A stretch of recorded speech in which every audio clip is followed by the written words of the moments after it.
My SIL stole my baby name. So, I stole their baby's college fund. I stared at the birth announcement on my phone, my hands trembling so badly I nearly dropped it. There it was, in elegant script font. Welcome to the world, Rosalie Mae Thompson, born March 15th at 6:42 a.m., 7 pounds 2 ounces. Rosalie Mae. My grandmother's name. The name I'd been planning to give my daughter since I was 16 years old. Did you see Jennifer's announcement? My husband Mark called from the kitchen, completely oblivious to the fact that my world had just imploded. The baby's finally here. I couldn't respond. My throat felt like it was closing up. Rosalie Mae had been my name for 12 years. I'd told Jennifer about it countless times, at Thanksgiving dinners, Christmas parties, random family barbecues. I'd explained how Grandma Rose raised me after my parents died, how she was the only mother figure I'd ever really known, how naming my future daughter after her was the most important thing in the world to me. Jennifer knew all of this.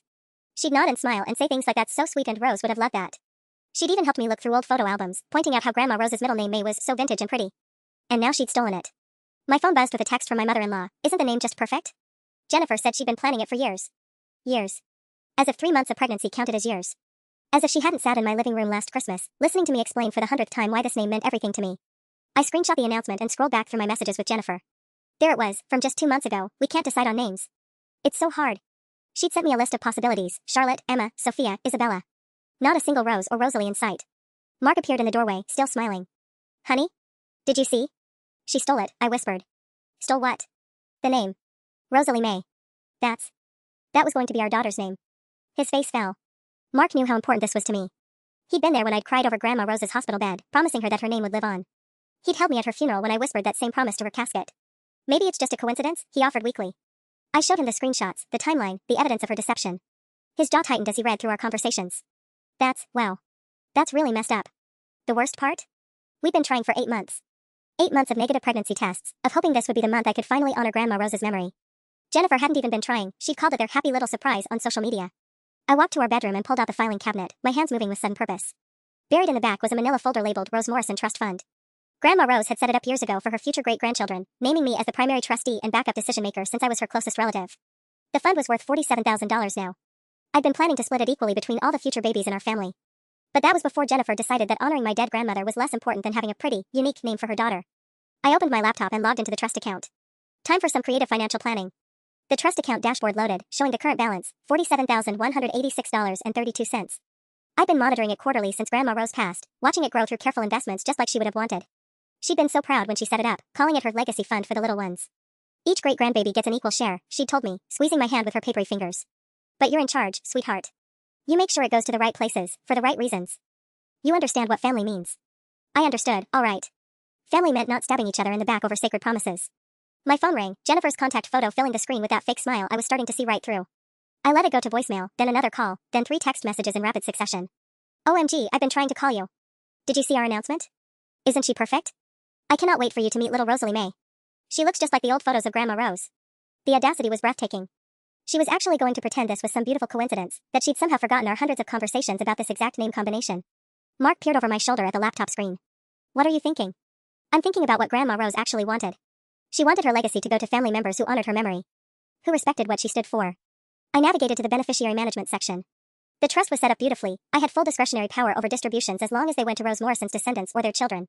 Jennifer's baby technically qualified, being married into the family. But so did my future children. The ones I'd actually name with love and intention, not theft. My phone buzzed again. This time it was Mark's brother David, Jennifer's husband and my brother-in-law. Hey. Hope you saw the announcement. Jennifer's been so excited to tell you the name. She said you two had talked about vintage names and you mentioned how pretty Rose was. Thanks for the inspiration. Smiling face with smiling eyes. Inspiration. They were calling 12 years of deeply personal sharing inspiration. I screenshot that message too, adding it to my growing collection of evidence. Then I started reading through the trust documentation more carefully. Grandma Rose had been thorough. There were specific clauses about educational purposes, moral character considerations, and something I'd never noticed before, a provision about honoring the family legacy and values that Rose Morrison held dear. Honesty. Integrity. Respect for others. All things Jennifer had apparently forgotten existed. You know what the really sick part is? I said to Mark, who was reading over my shoulder. She's going to bring that baby to every family gathering, and everyone's going to coo over little Rosalie and talk about how wonderful it is that Grandma Rose's name lives on. They'll probably ask me to babysit her. You don't have to. And I'll have to smile and pretend my heart isn't breaking every single time someone says that name. The name I've been saving like a precious gift for 12 years. The cursor blinked in the beneficiary field. I could change the allocations right now.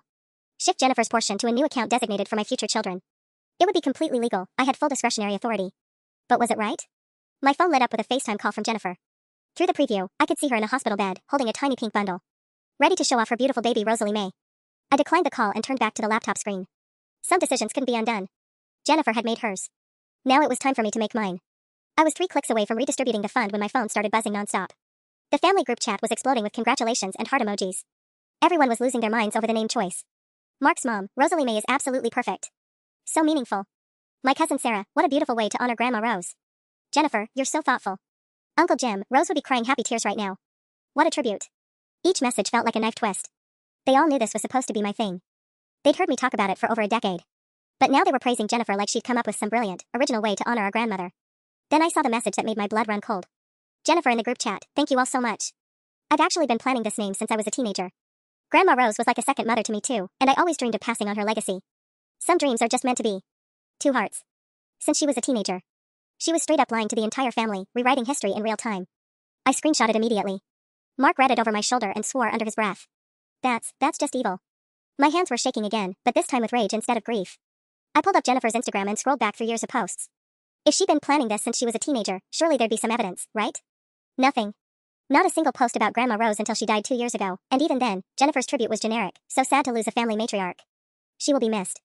Meanwhile, my post had been a 12-paragraph love letter detailing how Rose raised me, shaped me, and inspired my future baby name choice. But I found something else while scrolling. A post from Jennifer's bachelorette party 3 years ago, tagged at some trendy name-meaning website, looking up future baby names with the girls. Charlotte means free woman, perfect for my independent spirit. And James for a boy after David's dad. Can't wait to be a mom someday. Hashtag baby names are so fun, hashtag future mommy. Screenshot. Saved. Added to my evidence folder. My laptop chimed with an email notification. The trust fund's financial advisor, Mr. Peterson, had sent the quarterly report. I'd been copied on all trust communications since becoming the primary trustee. But as I opened it, I realized something that made my stomach drop. There was another email in the chain from 3 months ago, one I'd somehow missed. It was from Jennifer. Hi Mr. Peterson, this is Jennifer Thompson, David's wife. I know Rose set up the college fund for future great-grandchildren, and I wanted to let you know we're expecting. The baby is due in March. I was wondering if you could send me the paperwork for setting up the disbursement? I want to make sure everything's ready when little Rosalie arrives. Thanks so much. Rosalie. She told the financial advisor the name 3 months ago, right when she'd been texting me about being unable to decide on names. But that wasn't even the worst part. Mr. Peterson had responded, congratulations. I'll need the primary trustee, Sarah Chan, to initiate any changes, but I've noted the expected arrival. Beautiful name choice. I'm sure Rose Morrison would be honored to have her name carried on. She'd been planning this theft for months. Months of lying to my face, pretending to struggle with name choices, all while having already decided to steal the most precious thing I had left of my grandmother. I forwarded the email chain to my personal account and added it to the evidence folder. Then I opened a new document and started typing out a timeline. 2011, first told Jennifer about baby name plan at Thanksgiving. 2015, Jennifer's bachelorette party post about Charlotte/James names. 2019, Grandma Rose's funeral, renewed my promise publicly. December 2023, Jennifer asks for name suggestions, acts undecided. January 2024, Jennifer secretly tells financial advisor the name. March 2024, baby born, Jennifer lies about planning name since teenager. The pattern was undeniable. This wasn't an impulsive decision or coincidence. This was calculated, deliberate betrayal. Mark squeezed my shoulder. What are you going to do? I looked at the trust fund balance again. $47,186.32. Enough to fully fund a college education for one child, or partial funding for multiple children. Jennifer had made her choice. She wanted to steal my grandmother's legacy and rewrite history to make herself look good. Fine. 2 could play that game. I clicked into the beneficiary modification section and started typing. The beneficiary modification screen loaded, showing the current allocation, all funds to be distributed equally among great-grandchildren of Rose Morrison. Simple enough to change, but I paused when I saw a link I'd never noticed before, view original trust documentation. Curiosity got the better of me. I clicked it, and a PDF loaded with Grandma Rose's actual handwritten notes from when she'd set up the trust. Her familiar loopy cursive filled the margins of the legal documents. Sarah understands what this money represents, she'd written. Not just college funds, but a continuation of our family values. The children who receive this should be raised to honor where they came from, not just spend what they're given. Further down, if any great-grandchildren are named Rose, Rosalie, or any variation thereof, Sarah has discretion to allocate additional funds as she sees fit, as this shows the parents understand the importance of legacy. My heart stopped. There it was, in black and white. Grandma Rose had literally written provisions for children named after her. She'd wanted me to have discretion over additional allocations for exactly this scenario. But she'd assumed it would be me naming my daughter Rosalie. Mark whistled low. Did you know about that clause? No. Mr. Peterson never mentioned it. I kept reading, finding more margin notes in Rose's careful handwriting. The money should go where it will be most appreciated and best used. Sarah knows these children better than any lawyer or financial advisor ever could. Trust her judgment completely. My phone rang again. Jennifer, 3rd time in an hour. This time I answered. Sarah. Oh my God, finally. I've been dying to talk to you. Her voice was breathless with fake excitement. Did you see our announcement? I know you're probably shocked. We wanted to surprise everyone. Surprised is one word for it, I said carefully. I kept thinking about all those conversations we had about vintage names, and how you mentioned Rose was so beautiful, and it just felt like a sign, you know? Like Grandma Rose was guiding us toward the perfect name. The gaslighting was impressive. She was actually trying to make me complicit in my own betrayal. Jennifer, I need to ask you something directly. Do you remember me telling you that I plan to name my daughter Rosalie May? A pause. Too long. Oh, did you mention that? I honestly don't remember, honey. We've talked about so many names over the years. Liar. Bold-faced liar. Because I have screenshots of our conversations where I mentioned it. Multiple times. Another pause. Well, I mean, it's not like you can own a name, right? And we had the baby first, so. She laughed, but it sounded strained. Plus, there are lots of ways to honor Grandma Rose. You could use it as a middle name, or pick something else Rose-related. Something else Rose-related. Like I was asking for table scraps of my own grandmother's memory. Listen, I'm actually calling about something else too, Jennifer continued, her tone shifting to faux casual. David mentioned that you handle Grandma Rose's college fund trust? I wanted to touch base about getting little Rosalie set up as a beneficiary. I know Rose would want her namesake to be taken care of. There it was. The real reason for the call. She'd stolen my baby name, and now she wanted me to hand over my grandmother's money to reward her for it.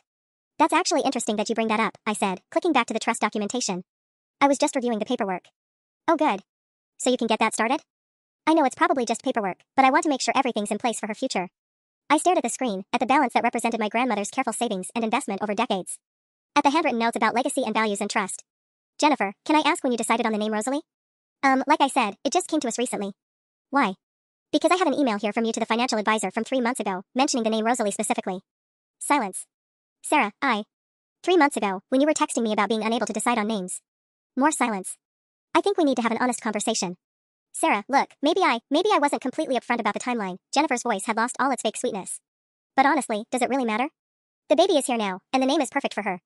Does it matter? I repeated, incredulous. Jennifer, this was the only way I had to honor the woman who raised me. The only way. That's a little dramatic, don't you think? There are lots of ways to honor people. You could donate to charity in her name, or plant a garden, or... I don't want to plant a fucking garden, Jennifer. I wanted to name my daughter after my grandmother. Something I told you about for 12 years. Mark raised his eyebrows at my language, but I was past caring about politeness. Look, Jennifer said, her voice getting defensive, we can't help that we got pregnant first. And Rose is a family name for both of us now. Maybe you're being a little possessive here. Possessive. She was calling me possessive for wanting to use the name I'd claimed over a decade ago. Jennifer, I'm looking at the trust documents right now. The ones Grandma Rose wrote with her own handwritten notes about legacy and family values. Okay? What does that have to do with anything? I could hear the nervousness creeping into her voice. Good. There's a specific clause about children named after Rose receiving additional consideration from the fund. She wrote that parents who choose that name understand the importance of legacy. That's great. So little Rosalie will be well taken care of. I knew Rose would have wanted. But here's the thing, Jennifer. Grandma Rose assumed that anyone naming their child after her would be doing it out of genuine love and respect. Not theft. Theft? Sarah, you're being completely unreasonable. We didn't steal anything. I clicked over to my evidence folder and started reading. December 18th, 2023. You texted me, we can't decide on names. It's so hard, with a list of 5 possibilities. No Rose variants on there. Sarah. January 23rd, 2024. You emailed Mr. Peterson mentioning the name Rosalie specifically. I kept reading from my timeline. But 3 days later, you sent me another text asking if I had any vintage name suggestions because you were totally stuck. The silence stretched so long I thought she'd hung up. Why? I asked finally. Why couldn't you just pick any of the thousands of other names out there? Why did it have to be mine? When Jennifer spoke again, her voice was small. Because everyone always talks about how special your relationship with Rose was. How you were her favorite, how she raised you, how close you were. And I thought if I used her name, maybe I'd be part of that too. The honesty was more devastating than the lies had been. So you decided to steal it instead of asking? I knew you'd say no. And we were having the baby first, so I thought by the time you got pregnant, you'd be over it. Over it. Like losing the ability to honor my dead grandmother was something I'd just get over. Jennifer, I need you to understand something. This wasn't just a name preference for me. This was a sacred promise. The last promise I made to Rose before she died. Sarah, please. The baby is already here. Her name is already Rosalie. We can't change it now. I looked at the computer screen, at the trust fund balance, at Rose's handwritten notes about values and legacy. You're right, I said finally. You can't change it. I could hear the relief in her voice. Thank you for understanding. I know this is hard, but I can change how the trust fund is allocated. The relief died instantly. What do you mean? I mean I'm the trustee, Jennifer. And I get to decide who gets what. Sarah, you can't be serious, Jennifer's voice went high and tight. That money is for the kids. All the kids. You're absolutely right. It's for kids whose parents understand what family loyalty means. I scrolled through the trust documentation, finding another clause I'd missed. Actually, there's something else interesting here. Grandma Rose wrote that funds should go to children whose parents demonstrate the character and values Rose Morrison would be proud of. This is insane. You're talking about punishing a baby because you're mad at me. No, I'm talking about honoring my grandmother's actual wishes instead of rewarding betrayal. I clicked into the account management section. Tell me, Jennifer, what do you think Rose would say about lying and stealing from family? I didn't steal anything. Names can't be owned. Funny, because 3 months ago you seemed to understand that perfectly well. That's why you lied about it instead of just telling me you decided to use the name too. Mark was watching me carefully, probably wondering if I was actually going through with this. Honestly, I wasn't sure myself until I found the next document in Rose's file. It was a letter addressed to me, dated just 2 months before she died. The lawyer must have scanned it in with the trust paperwork. My hand shook as I opened it. My dearest Sarah, it began in Rose's familiar handwriting. If you're reading this, I'm gone and you're handling the trust fund like we discussed. I want you to know I trust your judgment completely. You understand what family really means, not just sharing blood, but sharing love, respect, and honor for each other. I had to stop reading and wipe my eyes. Sarah? Sarah, are you still there? Jennifer's voice seemed to come from very far away. I'm here. I kept reading Rose's letter. I know you've always planned to name your daughter after me, sweetheart. I hope by the time you read this, little Rosalie is keeping you on your toes. Make sure she knows her great-great-grandmother loved her before she was even born. The letter continued, use the money wisely. I saved every penny thinking about the great-grandchildren who would carry on our family's values. You'll know which ones those are. My phone was buzzing with notifications. The family group chat was still exploding with congratulations for Jennifer, but now there were direct messages too. Mark's mom, when are you and Mark going to visit the baby? My cousin, isn't it wonderful how Jennifer found the perfect way to honor Rose? Each message felt like they were all choosing Jennifer's version of events over the truth they'd known for years. Sarah, please, Jennifer was saying. I know I should have handled this differently, but the baby is innocent in all this. Don't let your anger at me hurt her future. I clicked back to the beneficiary modification screen. The cursor blinked in the allocation field showing $47,186.32 next to equal distribution to all great-grandchildren. You want to talk about the baby's future? I said. Let's talk about it. Your daughter is going to grow up thinking she was named after her great-great-grandmother out of love and family tradition. But she'll actually be named after a lie. Every time someone mentions her meaningful name, it'll be based on your deception. That's not. And someday, when she's old enough to understand, she'll learn that her college fund was set up by Rose Morrison for great-grandchildren who honor the family legacy. What do you think she'll say when she realizes how her parents actually chose her name? The silence stretched for 30 seconds before Jennifer spoke again, and when she did, her voice was completely different. Harder. Fine. You want to play games? Go ahead and modify the trust. But don't think this ends here, Sarah. David's going to hear about this. The whole family is going to know what you did. Good, I said, and clicked the modification button. Let them know. The line went dead, and I stared at the screen asking me to confirm the changes. The beneficiary modification screen stared back at me, cursor blinking in the field where I could redirect every penny of that $47,186.32. My finger hovered over the mouse, but before I could click confirm, my laptop chimed with an incoming email. It was from Mr. Peterson, the trust advisor, with a timestamp from just 10 minutes ago. Sarah, I hope this email finds you well. I wanted to reach out because I received a concerning call this afternoon from Jennifer Thompson. She mentioned there might be some confusion about the trust allocations and asked if I could clarify the legal requirements for fund distribution. I assured her that as primary trustee, you have full discretionary authority as outlined by Mrs. Morrison. My blood ran cold as I kept reading. However, I feel obligated to inform you that Jennifer also mentioned she's been in contact with a family law attorney about potential trust mismanagement. While I don't believe there's any legal merit to such concerns given the trust structure, I wanted you to be aware. Please call me at your earliest convenience to discuss. What is it? Mark asked, seeing my face go pale. She's lawyering up. I showed him the email. She called Peterson and threatened legal action if I modify the trust. Mark's jaw dropped. She can do that? I was already Googling trust law, my heart hammering. Could she challenge my decisions as trustee? Did she have any legal standing? The trust documents gave me full discretionary authority, but what did that mean in court? My phone buzzed with a text from David, Mark's brother. Hey, Jennifer's really upset about something with Grandma Rose's trust fund. She says you're threatening to cut the baby out? Can we talk? Then another from Mark's mom, Sarah honey, Jennifer called crying about the college money. I'm sure this is just a misunderstanding. You wouldn't really punish an innocent baby, would you? And another from my cousin Sarah, heard there's some drama about the trust fund. Don't do anything crazy, Rose wouldn't want family fighting over money. I stared at my phone in disbelief. She's calling everyone. She's spinning this like I'm the villain. Mark was reading over my shoulder, his face getting redder with each message. This is unbelievable. She steals your grandmother's name and now she's making you look like a bad guy for being upset about it? Before I could respond, my phone rang. David's name on the caller ID. I have to take this, I told Mark, accepting the call. Sarah, what the hell is going on? David's voice was strained. Jennifer's in tears, saying you're trying to steal money from our baby because you're jealous about the name. Jealous? I nearly choked on the word. David, did you know your wife has been planning to steal my baby name for months? Steal? Sarah, come on. It's just a name. Jennifer said you mentioned liking Rose, but she's been planning Rosalie since. Since when? I interrupted. Because I have evidence going back 12 years of me talking about this name. And I have evidence of Jennifer lying about it as recently as 3 months ago. Silence. Then, look, maybe there was some miscommunication, but the baby's here now. Her name is Rosalie. We can't exactly change it. You're right. But I can choose where Grandma Rose's money goes. And according to the trust documents, it should go to children whose parents demonstrate the character and values Rose Morrison would be proud of. Sarah, you're talking about my daughter's future over a name dispute. No, David. I'm talking about your wife's character. Did you know she emailed the trust advisor 3 months ago with the name Rosalie, while simultaneously texting me that she couldn't decide on names? Another pause. Longer this time. What? Check her phone. January 23rd email to Peterson. 3 days later, text to me asking for vintage name suggestions because she was totally stuck. I heard muffled voices in the background, David talking to Jennifer, her voice getting high and defensive, though I couldn't make out words. Sarah, David came back on the line, his voice different now. Jennifer says there's some confusion about the timeline, but there's no confusion. There's just lying.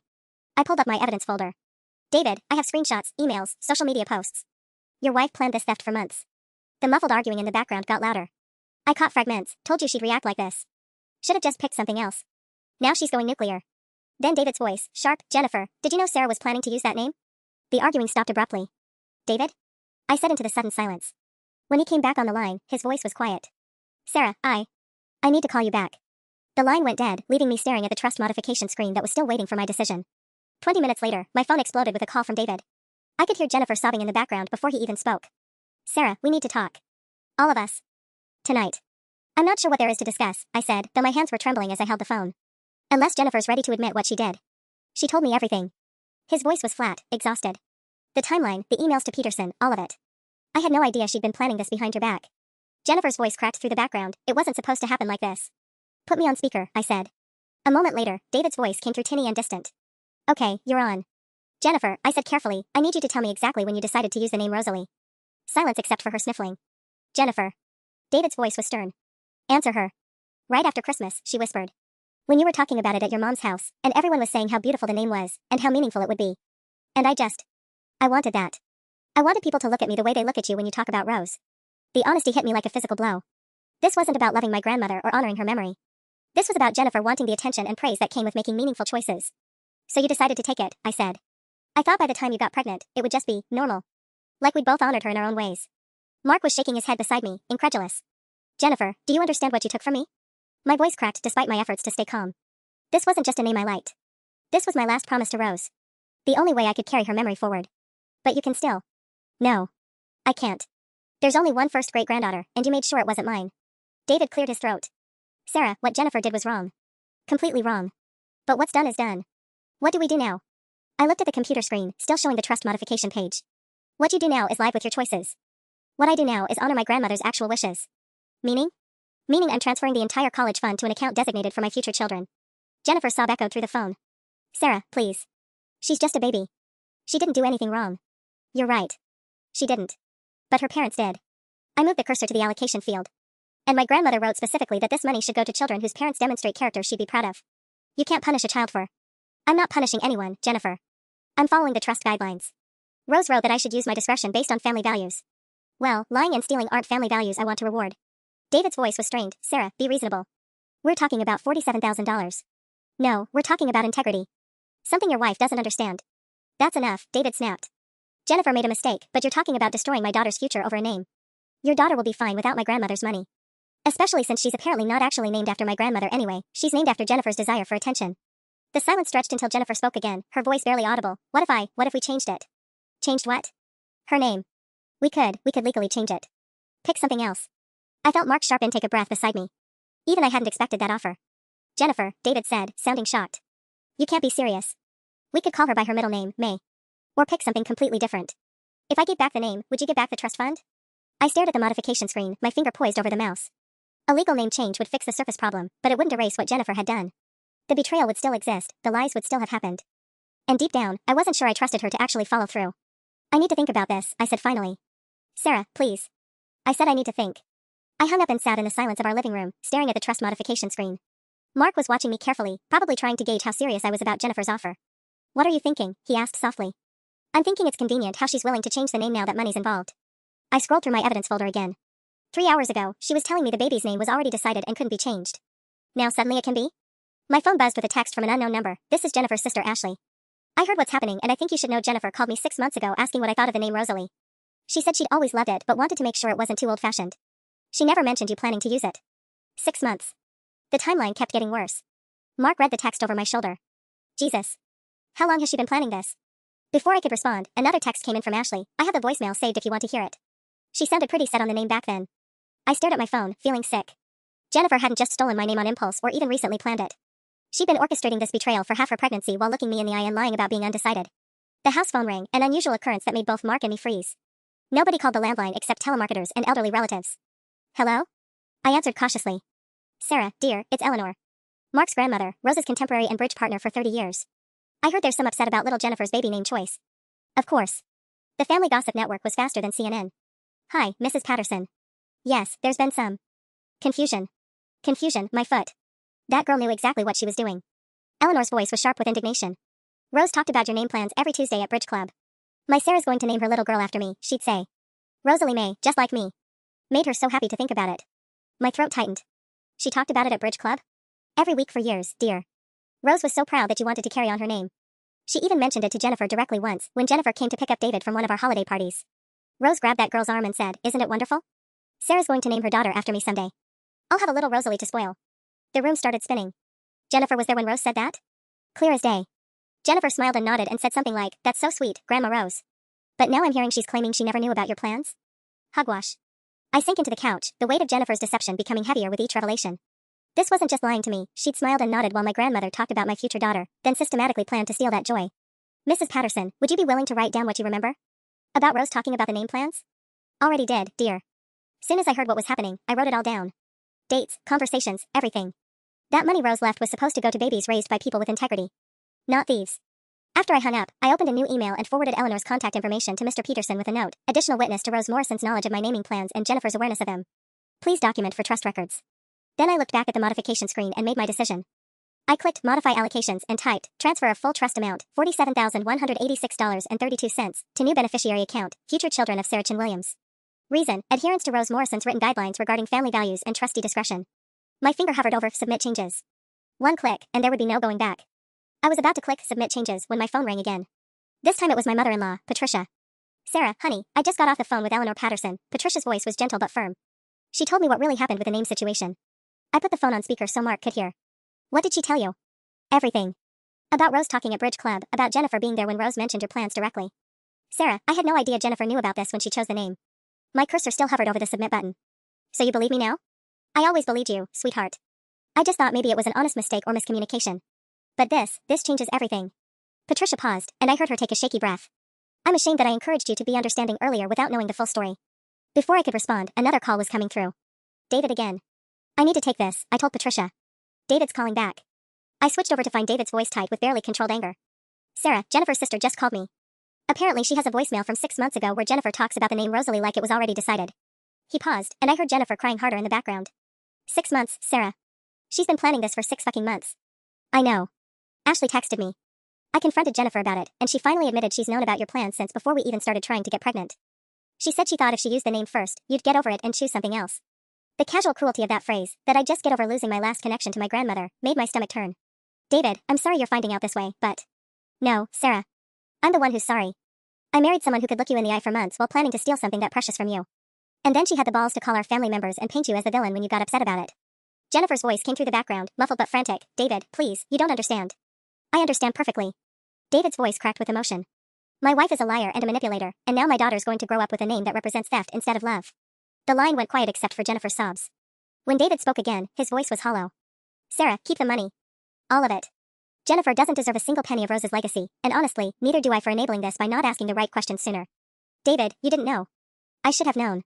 When Jennifer suddenly became obsessed with vintage names after Christmas, when she started asking weird questions about the trust fund, when she got defensive about name discussions. There were signs, and I ignored them because it was easier." I looked at Mark, who was staring at the phone with a mixture of sadness and disbelief. His own brother was essentially disowning his wife's actions.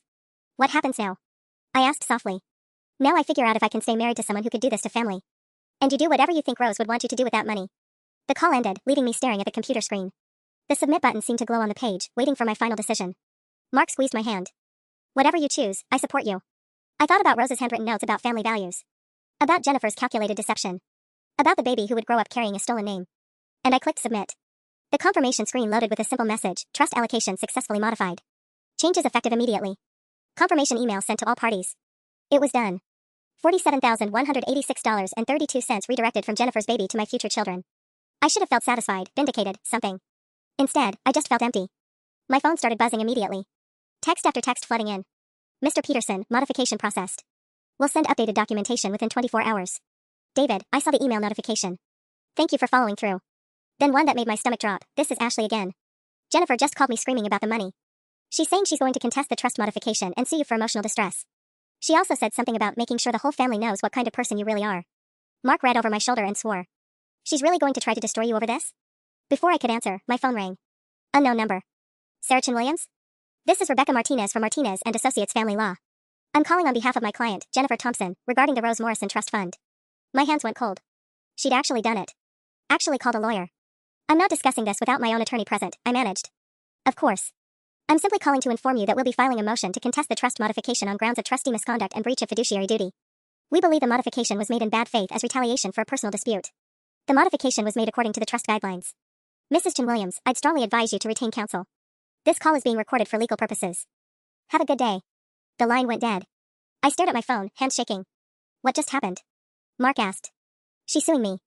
Jennifer's actually suing me for following my grandmother's trust instructions. My laptop chimed with another email. This one from Jennifer directly. Sarah, I tried to handle this privately, but you've left me no choice.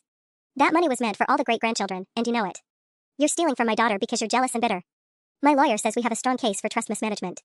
But it's not too late to fix this. Restore the original allocation, and I'll drop the legal action. You have 48 hours to decide. Jennifer. Mark read it and his face went red. The fucking audacity. She steals your grandmother's name and then threatens to sue when there are consequences? I forwarded the email to Mr. Peterson with a note, FYI, being threatened with legal action. Please send all trust documentation showing Rose Morrison's written instructions about discretionary authority. His response came back within minutes, already preparing comprehensive documentation package. Trust structure is solid, you acted within full legal authority. Don't let intimidation tactics influence your decision. Rose specifically wanted you to have this discretion for exactly these situations. But even with Peterson's reassurance, Jennifer's threat hung over me like a storm cloud. What if she could somehow prove I'd acted inappropriately? What if a judge decided personal disputes shouldn't influence trust decisions? My phone buzzed again. This time it was Eleanor Patterson. Sarah, dear, I just heard Jennifer's hired a lawyer. Don't you worry about a thing. I've already called 3 other bridge club ladies who remember Rose talking about your name plans. We're all writing statements for your attorney. That girl picked the wrong family to mess with. Despite everything, I almost smiled. The bridge club ladies were notoriously protective of their own, and Rose had been their beloved member for decades. But as I hung up, one thought kept nagging at me. Was this really what Rose would have wanted? A family torn apart, lawyers involved, a baby caught in the middle of adult warfare? I looked at the trust modification confirmation on my screen and wondered if I'd just made the biggest mistake of my life. The next morning, I woke up to 17 missed calls and 43 text messages. My heart sank as I scrolled through them, watching my family fracture in real time. Mark's cousin Lisa, Sarah, I can't believe you'd steal money from a baby. I thought I knew you better than this. My uncle Jim heard about the trust fund situation. Pretty disappointed in you, kiddo. Even people I hadn't spoken to in years were weighing in, all parroting Jennifer's version of events where I was the vindictive villain who punished an innocent child over jealousy. But then I found 3 messages that made my breath catch. David, Jennifer told everyone you stole the baby's college fund out of spite. She left out the part about lying for 6 months. I'm setting the record straight today. Mark's mom Patricia, I've been making some calls of my own. Half these people don't know the real story. Give me names and I'll call them back. And one from a number I didn't recognize. Hi Sarah, this is Rebecca Chin, I think we might be related. My mom Dorothy was Rose Morrison's neighbor for 20 years. She wants to talk to you about something important regarding Jennifer. Can she call you today? I dialed Dorothy's number immediately. She answered on the first ring. Sarah, honey, I'm so glad you called. I've been sick about this situation since my daughter told me what happened. Dorothy's voice was warm but urgent. I need to tell you something about Jennifer that happened right after Rose's funeral. My stomach tightened. What about Jennifer? She came by my house about 2 weeks after the service. Said she was helping David organize Rose's things and wanted to know if Rose had ever mentioned what name she hoped the great-grandchildren would have. I nearly dropped the phone. She what? I told her exactly what Rose told me every time we talked, that you'd been planning to name your daughter Rosalie May since you were a teenager, and how proud Rose was about it. Jennifer asked me if I was sure, if Rose had said it recently. I told her Rose mentioned it just a month before she passed. My hands were shaking so hard I could barely hold the phone. Dorothy, this is important. Do you remember the exact date of this conversation? April 15th, 2022. I remember because it was tax day, and I was grumpy about having to deal with paperwork when this girl shows up asking strange questions about baby names. April 15th, 2022. Almost 2 full years before Jennifer got pregnant. She'd been researching this, planning it, since right after Rose died. Dorothy, would you be willing to write this down? Maybe talk to my lawyer? Honey, I already did. Soon as I heard what was happening, I wrote down everything I remembered. And I called Rose's other neighbor, Margaret Walsh. Jennifer talked to her too, asking the same questions. I thanked Dorothy and immediately called Mr. Peterson. This changes everything, he said after I explained. Jennifer didn't just know about your naming plans, she actively researched them after Rose's death. That shows premeditation going back years, not months. Is that enough to protect the trust modification? Sarah, with this evidence, Jennifer's lawyer is going to run in the opposite direction. No judge will side with someone who spent 2 years planning to steal a family name and then sued when there were consequences. I was about to respond when my phone buzzed with an incoming call. Jennifer's lawyer, Rebecca Martinez. Ms. Martinez, I answered. I thought we weren't speaking without counsel. Mrs. Chin Williams, I'm calling to inform you that we're withdrawing our legal challenge. I blinked in surprise. You're what?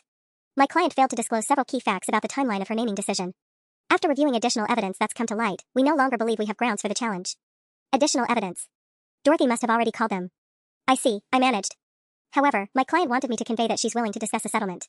She's prepared to legally change the baby's name to Charlotte May Thompson in exchange for restoration of the trust fund allocation. Charlotte. The name from her bachelorette party post 3 years ago. I looked at Mark, who'd been listening to my side of the conversation with growing amazement. I'll need to think about that, I said. Of course. We'll need an answer by Monday.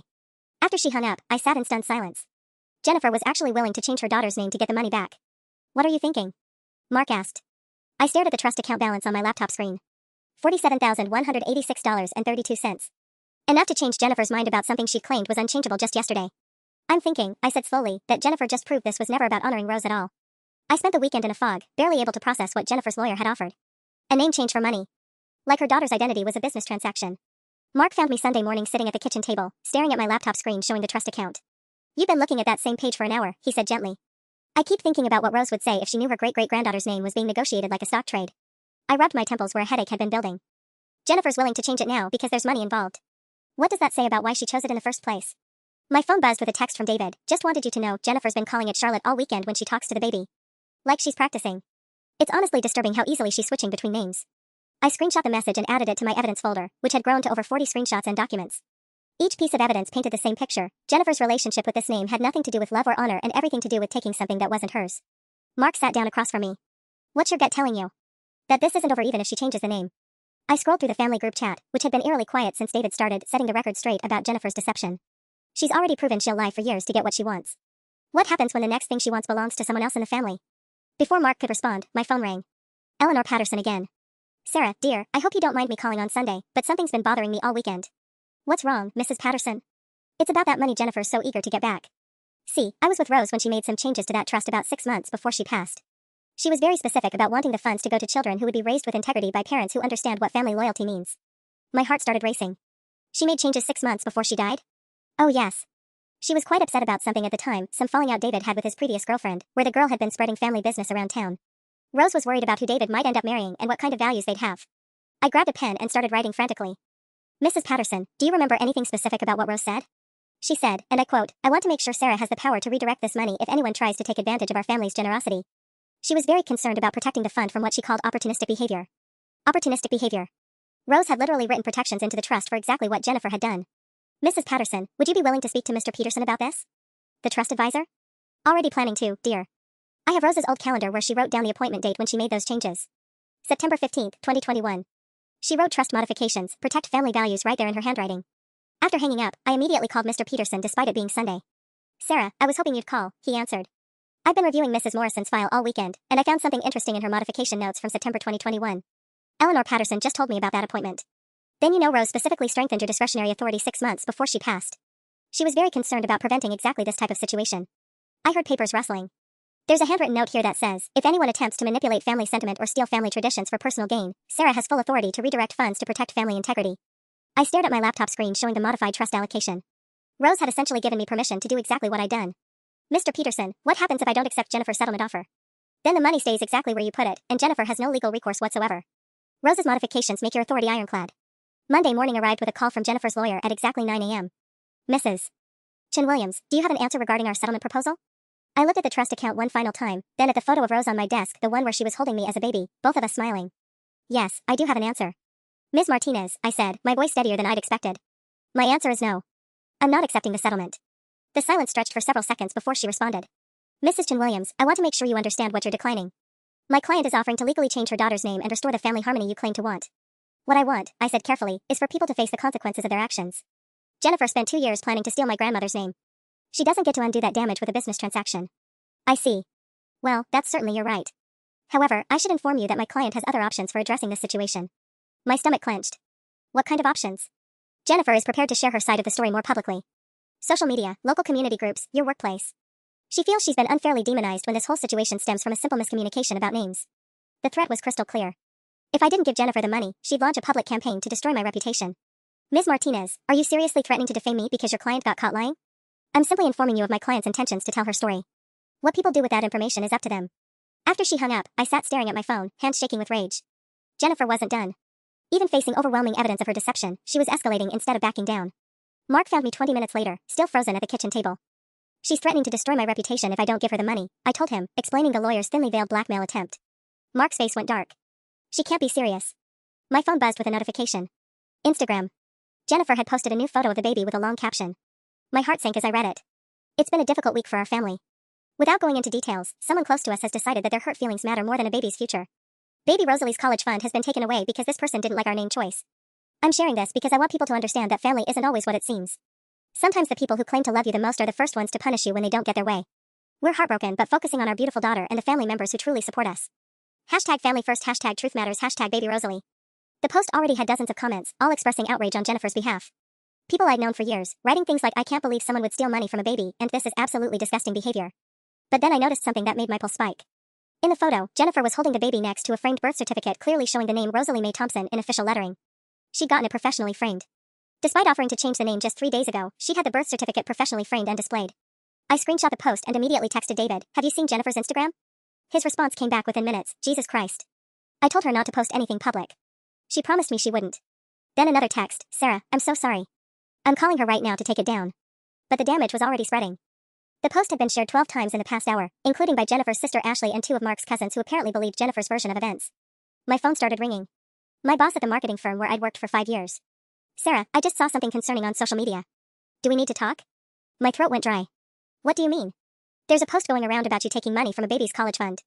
I'm sure there's more to the story, but HR is asking questions about potential character issues. Jennifer had actually done it. She'd actually tried to destroy my career over this. I can explain everything, I managed. This is about a family trust fund that I legally manage, and why don't you come in tomorrow morning and we'll discuss it properly?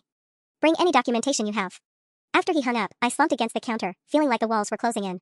Jennifer's nuclear option wasn't just about the money anymore. She was trying to destroy my entire life. But then my phone buzzed with a text from Dorothy Chen, Rose's neighbor, saw the Instagram post. "Don't worry, honey. Sometimes you have to let people show everyone who they really are." 2 hours after Jennifer's Instagram post went live, something unexpected started happening. The comments section began shifting as people who actually knew the full story started responding. David posted a long comment detailing Jennifer's 2-year deception, complete with screenshots of her conversations with Rose's neighbors. Mark's mom Patricia shared her own comment about Jennifer's lies to the family. Most devastatingly, Eleanor Patterson wrote a detailed response about Rose's bridge club conversations and Jennifer's research trips after the funeral. But the real turning point came when Ashley, Jennifer's own sister, posted, "Jen, I love you, but I can't let you lie like this. I have a voicemail from 6 months ago where you talked about stealing Sarah's thunder with the name choice. You knew exactly what you were doing." Within 4 hours, Jennifer's post had transformed from a sympathy-gathering exercise into a public documentation of her own deception. She quietly deleted it that evening, but not before dozens of people had screenshot the comment thread. My phone rang at 8 p.m. Jennifer, calling directly for the first time since her lawyer got involved. "Sarah, please," her voice was small, defeated. "I need this to stop. David's talking about separation." My own sister turned on me. "I'll do whatever you want." "What I want," I said quietly, "is for you to face the consequences of your choices. You stole something sacred from me and then tried to destroy my life when I didn't roll over and accept it. I know I messed up. But what do I do now? How do I fix this?" I looked at the trust account on my laptop screen, then at the framed photo of Rose holding baby me. "You start by changing your daughter's name to something that belongs to you. Not because of money, but because it's the right thing to do. And the trust fund? Goes to children whose parents understand what integrity means." Jennifer was quiet for a long moment. "If I change her name, really change it, no conditions, would you consider splitting the fund?"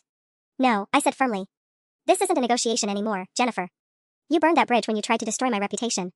She hung up without saying goodbye. 3 weeks later, I received a letter in the mail. No return address, but I recognized Jennifer's handwriting on the envelope. Inside was a copy of a legal name change document for Charlotte Mae Thompson and a short note. "Sarah, I changed her name because you were right. She deserves better than to carry around the reminder of what I did. I'm not asking for the money back. I don't deserve Rose's legacy, and honestly, neither does Charlotte until she's old enough to earn it through her own character. I'm sorry for everything. Jennifer." 6 months later, Mark and I found out we were pregnant. When our daughter was born, we named her Rosalie Machen Williams, just like I'd always planned. At her christening, Eleanor Patterson told everyone the story of how great-great-grandmother Rose had waited years to meet her little namesake. The $47,186.32 sits in Rosalie's college fund now, growing steadily just like Rose intended. Sometimes the right thing and the satisfying thing turn out to be exactly the same. Jennifer and David divorced quietly last spring. Charlotte, a beautiful name that actually suits her, spends weekends with David and has never known she was born with a different name. As for me, I kept Rose's promise, protected her legacy, and learned that some lines shouldn't be crossed even by family. Especially by family.